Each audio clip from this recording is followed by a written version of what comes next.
Hello, hello. Welcome to the Employee to Boss podcast. Are you feeling lost about your purpose or feeling like you don't have a purpose or maybe you've lost vision of your purpose? Okay, well, you are not alone, and that is what this episode is all about. I wanted this to be the very second episode that you listen to because there's such a huge mindset around having your own business. There's such a huge mindset around starting your business, starting your side hustle, following your dreams, and really turning those passions into profit. And that is what Beate is all about. Beate is an award-winning business mindset coach who has been on such a journey with her own purpose for years now, and now helps other people turn their passions into profits. Beate is the founder of All Boss, and she works with people who want to start and grow a passion-driven business that they absolutely love. She lives in Dubai and is absolutely following her dreams. She left her high-flying corporate career in marketing in global organizations such as Kellogg, Bacardi, and leading brands like Grey Goose and Bombay Sapphire. And although she was having so much fun traveling with these brands, she wanted something more out of her own life. And that's why she left her corporate job to start her own business, All Boss. Now, Beate shares something that a lot of us may be doing at this moment. Reading those books, watching those videos, figuring out what the next step for our business is. But it took her 10 to 15 years to actually take that step and start that business. So if you want to have your own passion-driven business and stop working in a soul-sucking 9-to-5 corporate job, you're not alone. I am so excited for you to listen to this episode. Let's get right into it. Welcome, Beate. I am so excited for you to be on the show this week. You have such amazing things coming up that you can help so many people who want to start their own businesses, but you're also very passionate about talking about stepping into power, following your intuition, following everything that your heart and mind desires. And that's what this podcast is all about, right? It's about overcoming those fears and doing what you believe your purpose should be. And so I am very excited to talk all about finding your purpose and making it profitable. Well, thank you so much for having me.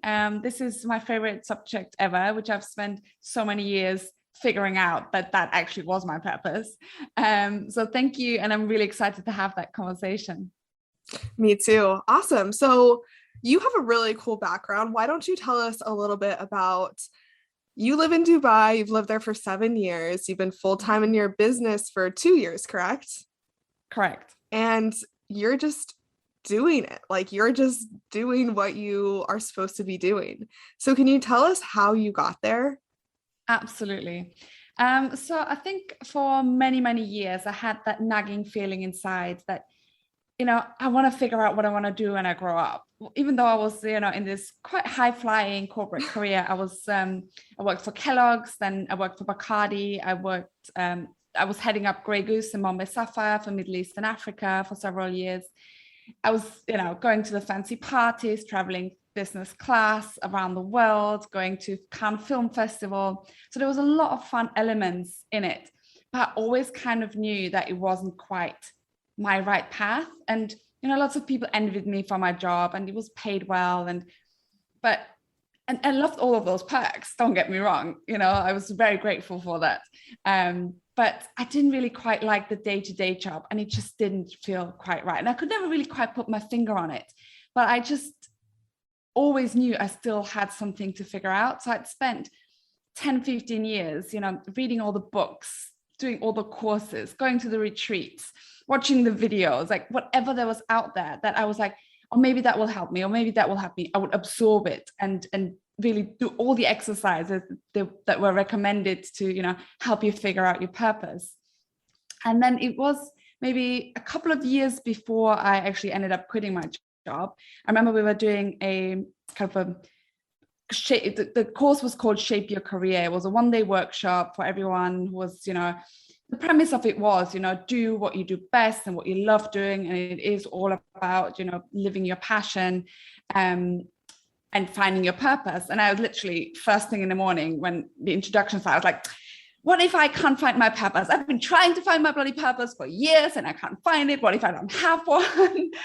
And the facilitator was like, well, there's going to be something, just calm down, just keep on the journey. And we did these exercises about, writing. You had to write out, what's your mission? What do you like doing most? What do you want to be remembered by? And we had to put these on these like massive sheets around the room, and everything I wrote, and I think I don't quite remember the exact words, but it was something along those lines of, my mission is to inspire other people to find their purpose and live an abundant life.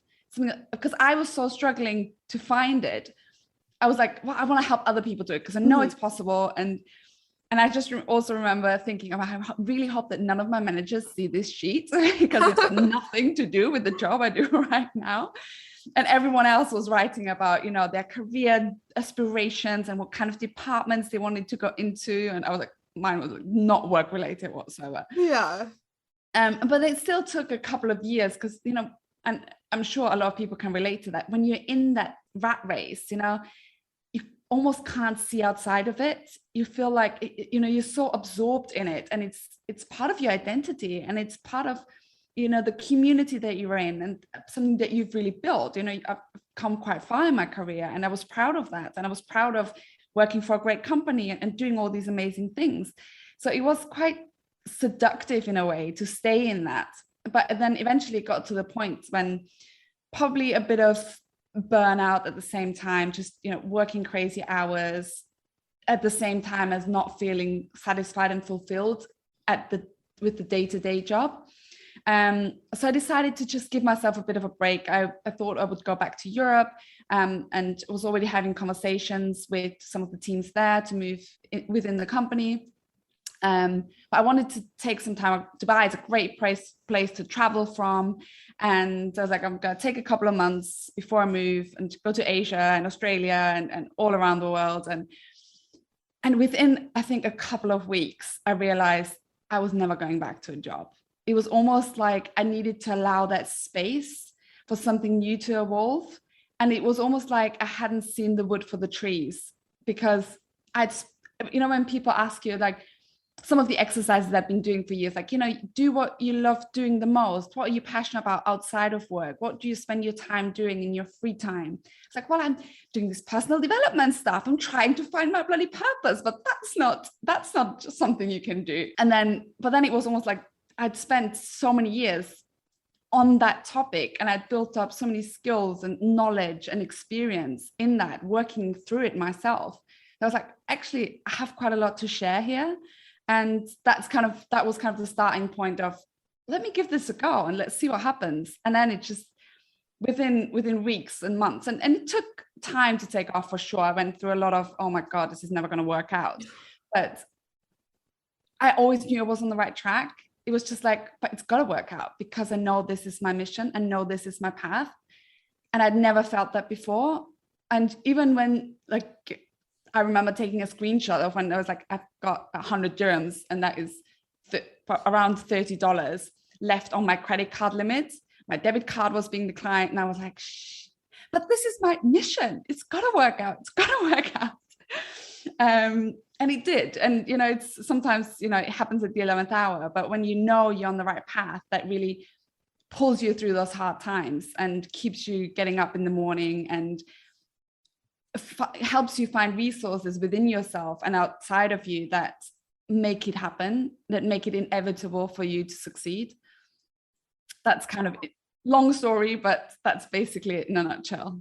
No, that's amazing. And something you said at the beginning of that just, I think, speaks so much volume to this whole leaving your job and wanting to do your own thing. And it's the question of, what do I want to do when I grow up?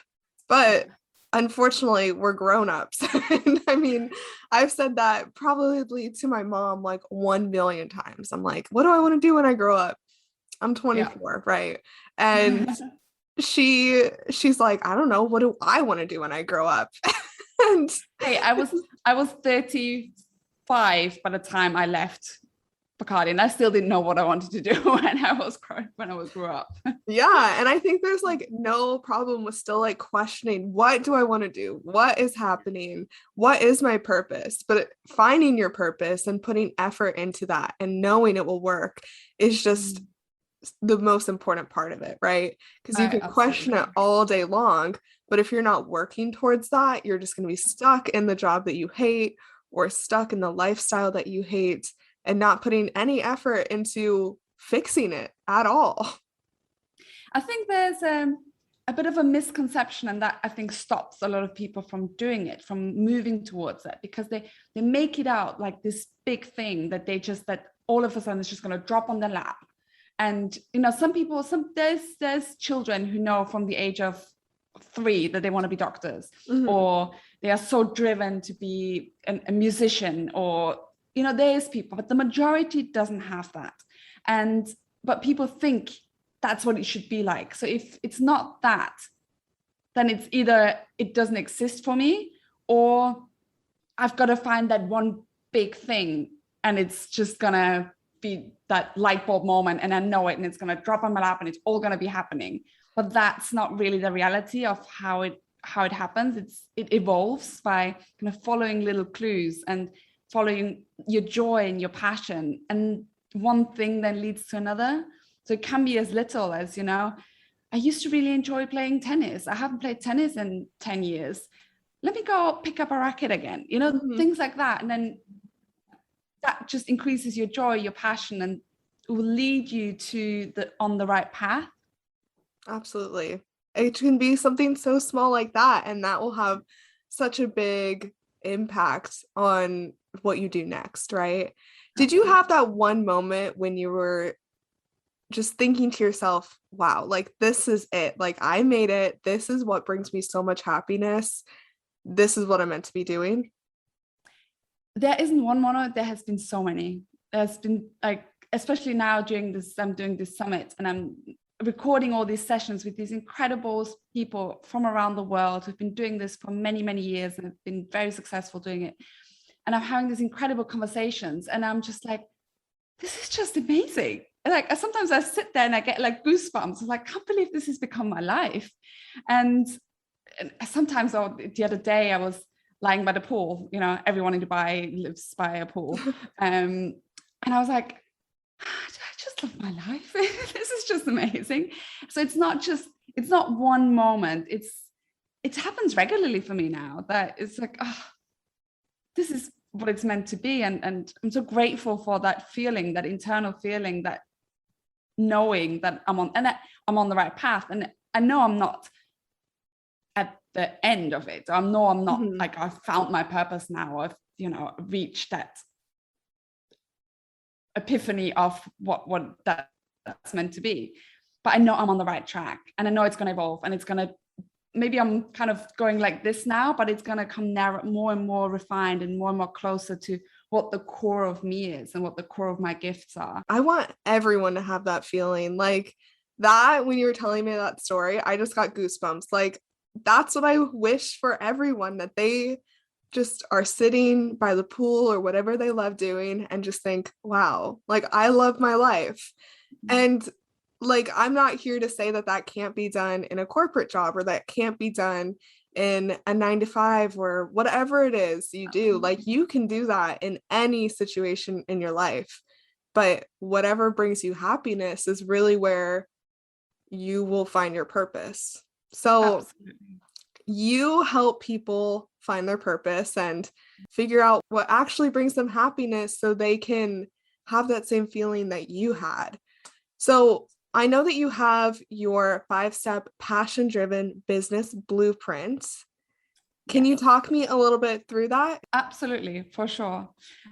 So it really comes down to, I think, the 5 basic steps that you need to go through to really identify, what does my business look like? And it looks so different for every single person. And I think that's so important to know, that we are all unique, and a copy and paste job is just not going to do it. There's a lot of gurus and experts out there saying, my way is the best way. My way is going to get you guaranteed results. And this is the proven strategy, and sign up now and you will get clients by following this step by step, and within a month you'll have $10,000. There's so much of that, but it really comes down to making it your own and recognizing what your way of doing things is. And yes, there is definitely a lot in what these people say, and it's worked well for them, but it's taking out from those strategies and tools and making it into your own. So what I start with people is really clarifying their vision. What do you want your business to look like? How much income do you want to make? How many clients do you want to have?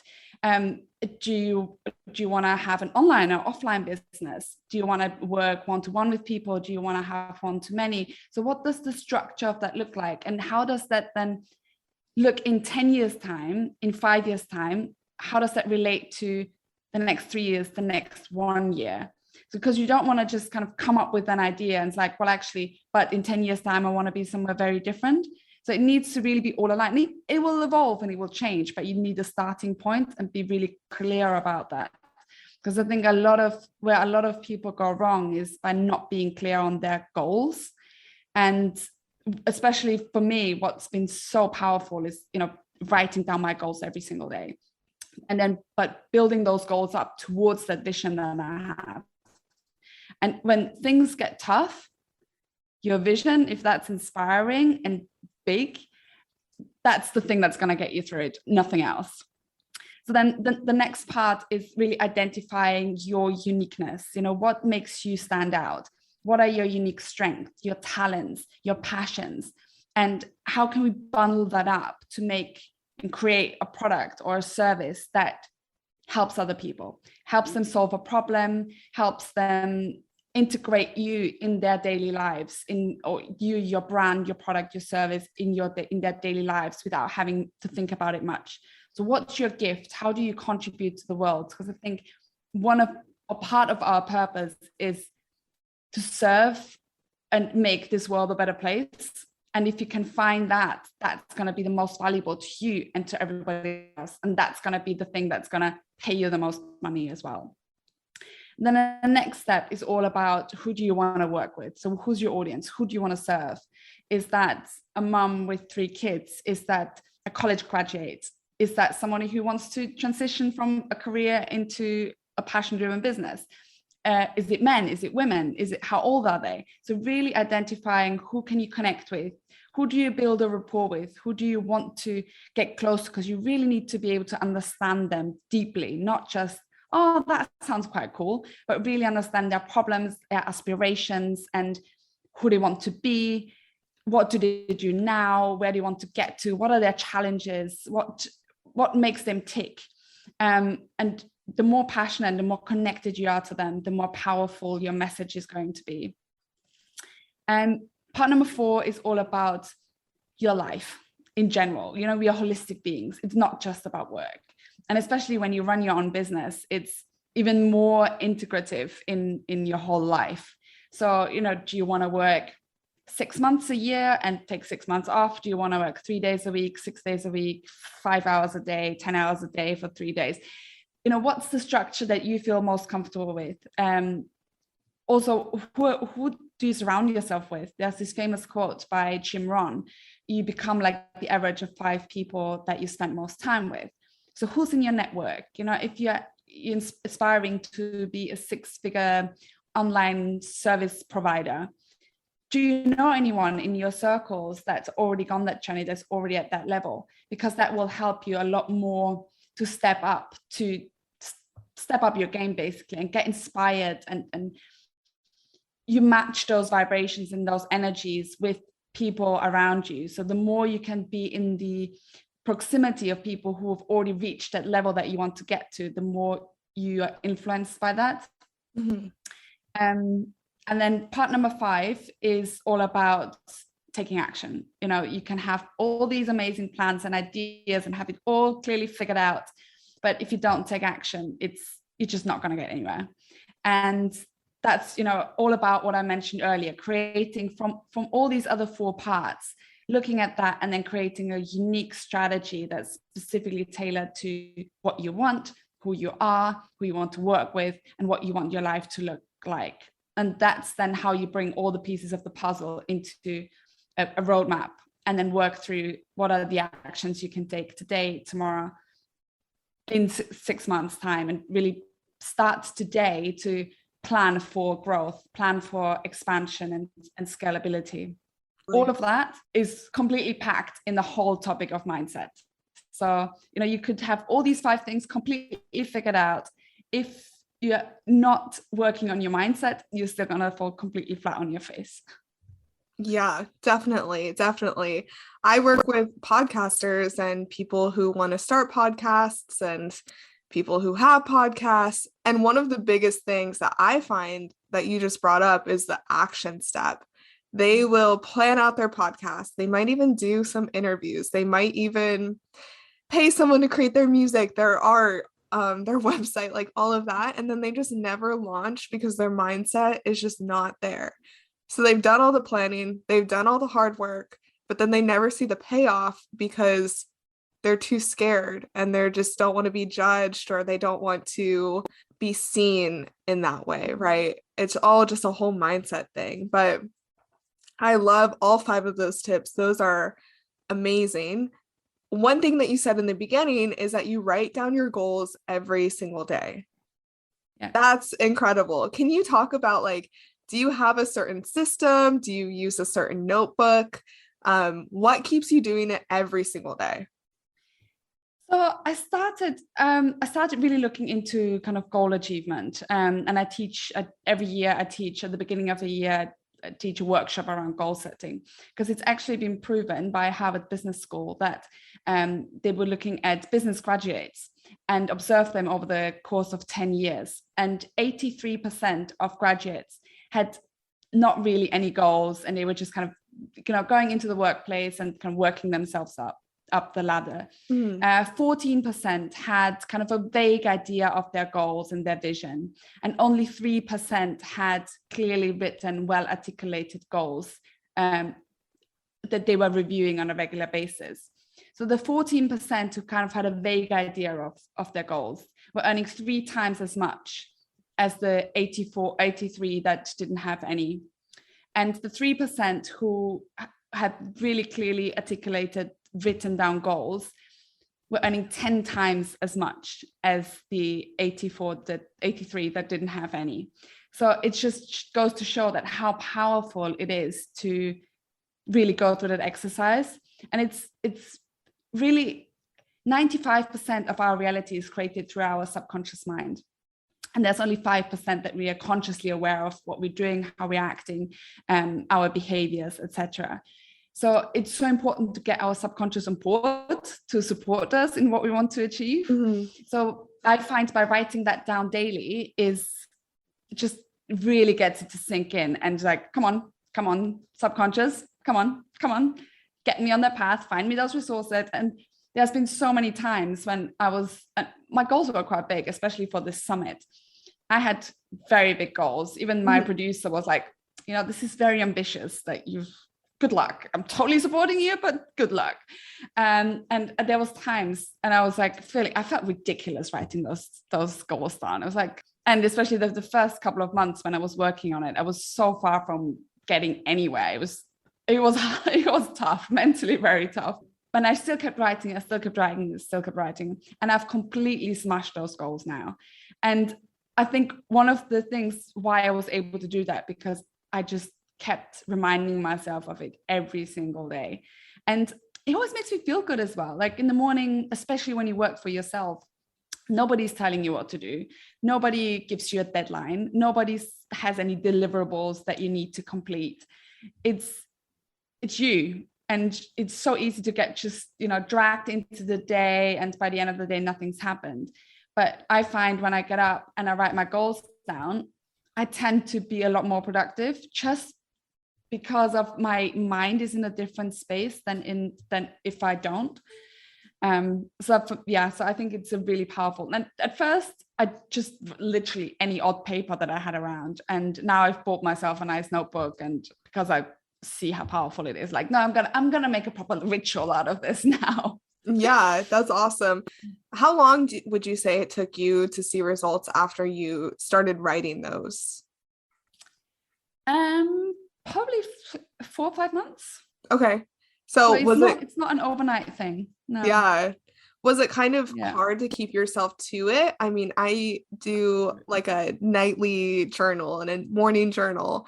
And when I say I do, I mean, I did do that.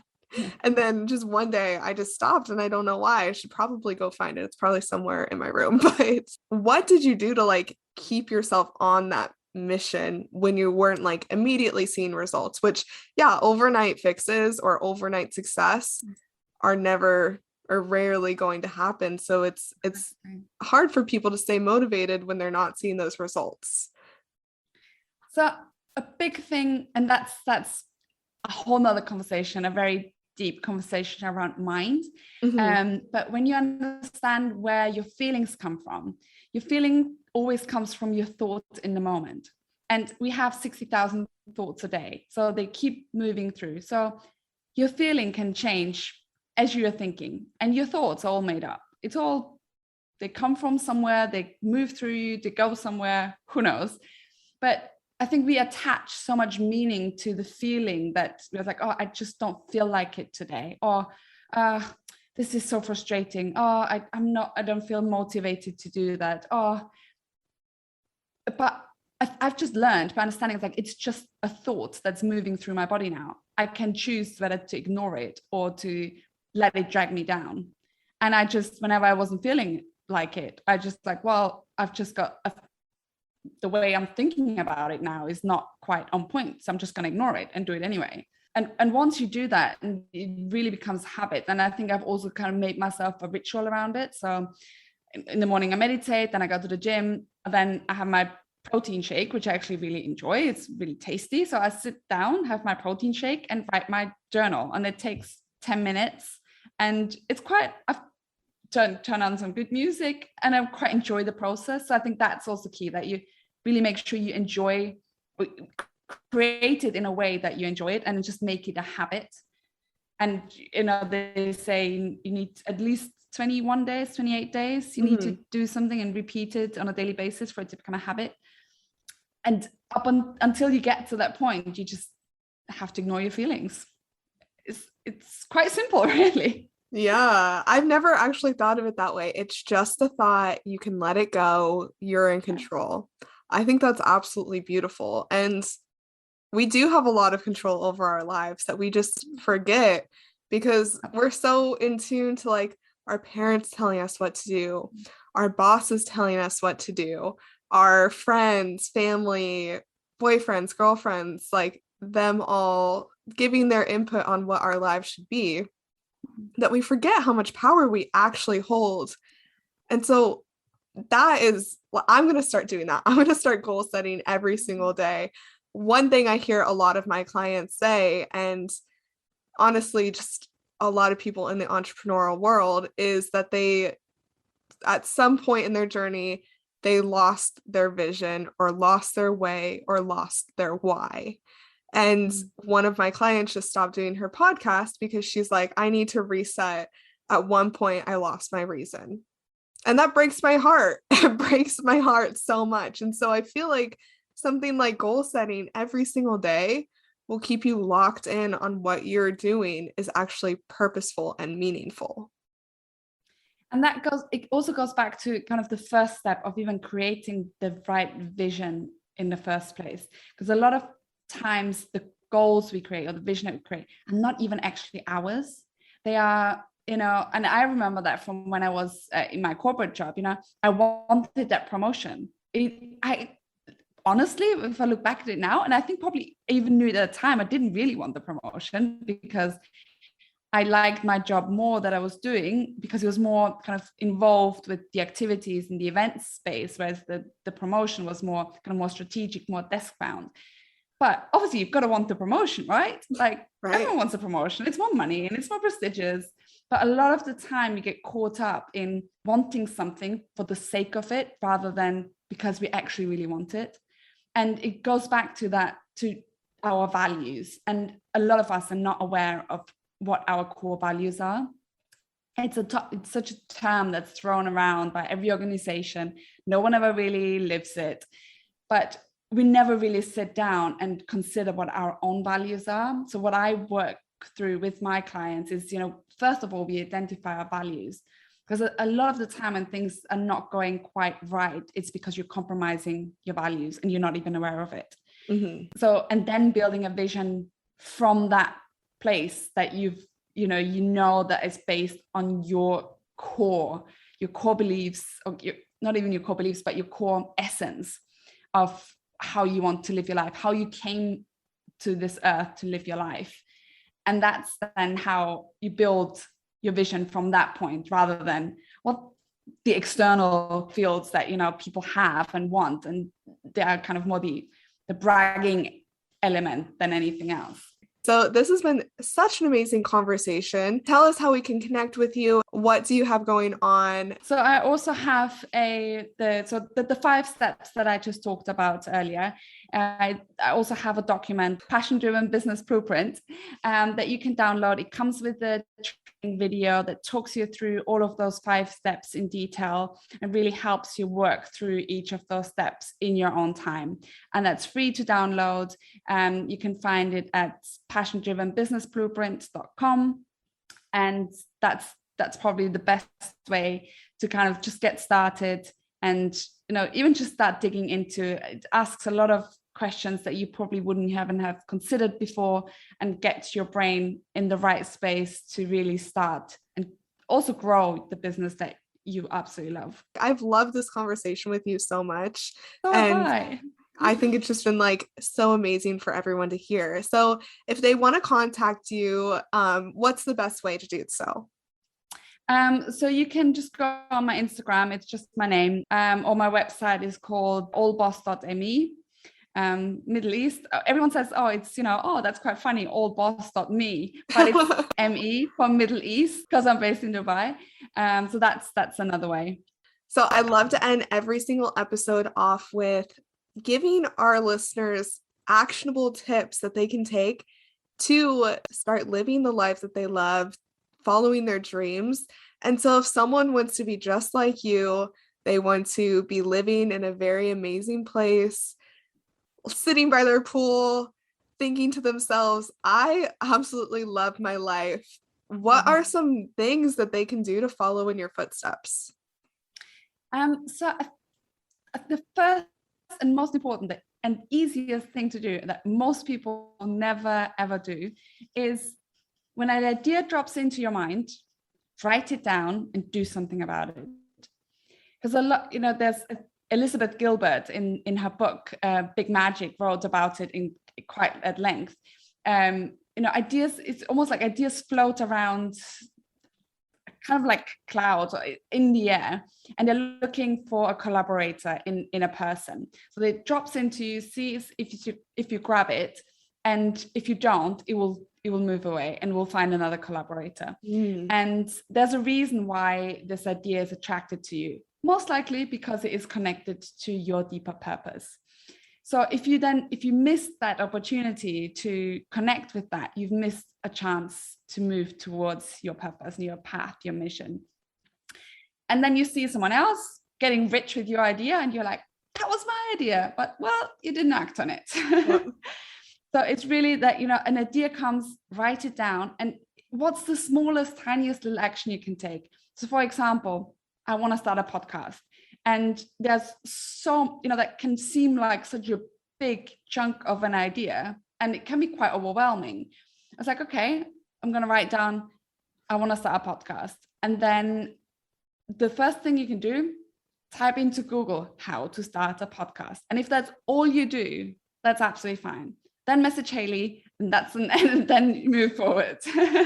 Absolutely. But, what's the simplest, smallest little action you can take? Don't make it into such a big thing. Just it can just be something really small. I actually, in my notebook, whenever I have an idea, I don't want to lose it. I have the last page of my notebook. It's full of ideas. And yeah, some of them never came to fruition, but sometimes I go back and look at them. I was like, well, actually, that was a great idea. Let me look into this now. But just don't lose them. The second thing I would do is, if something grabs you and you feel like that could be maybe an area that I'm really interested in, but you're not quite sure about it, find someone to talk to that's already doing it. Whether that's, lots of coaches give like, free coaching sessions, even just speak to them and how do I get into this? Or if it's, a product-based business, find someone who's already running a similar business to how you want to run or has a similar product to you, and meet them for coffee. People love talking about, how they've got there. Interview them, say like, oh, I really admire you. I really love what you've done with your business. Would you mind giving me 30 minutes? And just get a feel for it. Is this something you'd like to do? Does this sound exciting? Or does it sound a lot different than what you were expecting? Right. So that's something. And number 3, go and attend my summit. That's awesome. I love that so much. Thank you so much for being on the show today. This has been such an amazing conversation. Is there anything else you want to add to the listeners? I just want to say, honor that feeling that you have inside of you, that feeling that wants to explore something else, that wants to break out, that wants to live a different life. Honor it. Don't keep squashing it down. And don't let other people steal that from you or steal Absolutely. That feeling Absolutely. from you. Yeah. Awesome. Well, thank you so much. Thank you for having me. I've absolutely loved this conversation. Thank you for listening to the Employee to Boss podcast. If you made it to the end of this episode, I hope that you implement the actionable steps from this week's experts so you can get started with your business today. Please rate, review, and subscribe to the Employee to Boss podcast on Apple Podcasts, Spotify, YouTube, or wherever you listen to your podcasts. It helps more than you could ever imagine. Remember, a little progress each day leads to big results. We come out with a new episode every Tuesday. To access our show notes, transcripts, and courses, please check out espressopodcastproduction.com.